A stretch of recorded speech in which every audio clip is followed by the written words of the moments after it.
ആത്മീയ യാത്രയിലേക്ക് സ്വാഗതം. മന്ത്രം സിദ്ധിക്കുന്നതിന്റെ ലക്ഷണങ്ങളെക്കുറിച്ച് ഞാൻ പറഞ്ഞുതരാം. മന്ത്രം സിദ്ധിച്ചോ ഇല്ലയോ എന്ന് പലർക്കും അറിയില്ല. ചാനലിൽ പല മന്ത്രങ്ങളും മെമ്പേഴ്സ് ഓൺലിയാണ്. കാരണം മന്ത്രങ്ങൾ കൊണ്ട് അനാവശ്യ പരീക്ഷണങ്ങൾ ചെയ്യാതിരിക്കുക. അത്രയ്ക്കും ആവശ്യം എങ്കിൽ മാത്രം ഉപയോഗിക്കുക. മന്ത്രങ്ങൾ പലതരത്തിലുണ്ട്. സാധാരണ മന്ത്രങ്ങൾ രോഗങ്ങൾ മാറ്റാൻ സഹായിക്കുന്നു.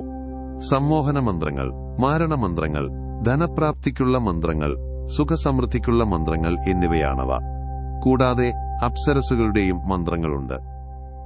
നിങ്ങൾ മന്ത്രം ജപിക്കുന്നതിനനുസരിച്ച് അതിന്റെ ഫലവും ലഭിക്കും. നിങ്ങൾ മന്ത്രം ജപിക്കുമ്പോൾ നിങ്ങൾക്ക് ചില അനുഭവങ്ങൾ ഉണ്ടായേക്കാം. അനുഭവങ്ങൾ ഒന്നുമുണ്ടാകുന്നില്ലെങ്കിൽ നിങ്ങൾ നിശ്ചിത എണ്ണത്തിൽ മന്ത്രം ജപിക്കണം. കൃത്യമായ വിധിപ്രകാരവും നിശ്ചിത എണ്ണത്തിലും വേണം മന്ത്രം ജപിക്കാൻ.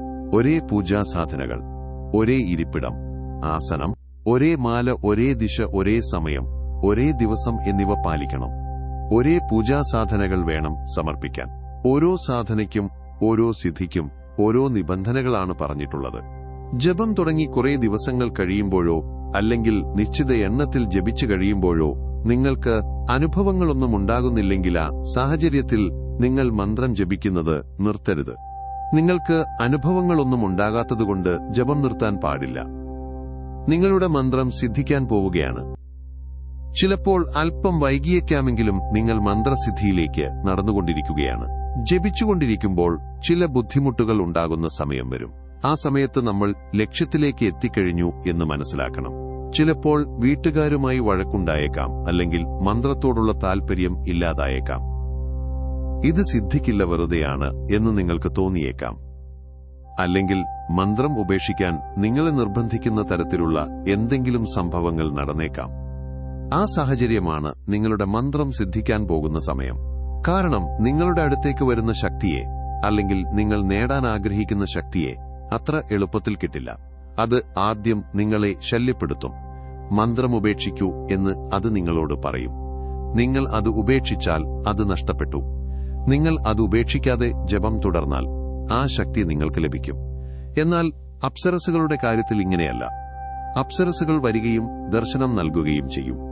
നിങ്ങൾക്ക് എന്തെങ്കിലും പ്രത്യേക ആവശ്യത്തിനുള്ള മന്ത്രങ്ങൾ ആവശ്യമുണ്ട് എങ്കിൽ അറിയിക്കുക. അത്തരത്തിലുള്ള മന്ത്രങ്ങൾക്ക് മുൻഗണന നൽകാൻ ശ്രമിക്കാം. സാധനക്കിടയിൽ പറഞ്ഞ കാര്യങ്ങൾ അതേപോലെ അനുസരിക്കണം. കാരണം ഒരു സാധകൻ ചെറിയ ഒരു അബദ്ധം ചെയ്തു. സാധനക്കിടയിൽ സംസാരിക്കാൻ പാടില്ല എന്ന നിബന്ധന ഉണ്ടായിരുന്നിട്ടും അദ്ദേഹം കർണപിശാചിനിയോട് സംസാരിച്ചു. സാധന പൂർത്തിയാകുമ്പോൾ കർണപിശാചിനി തന്നെ എല്ലാം നൽകുന്നതാണ്.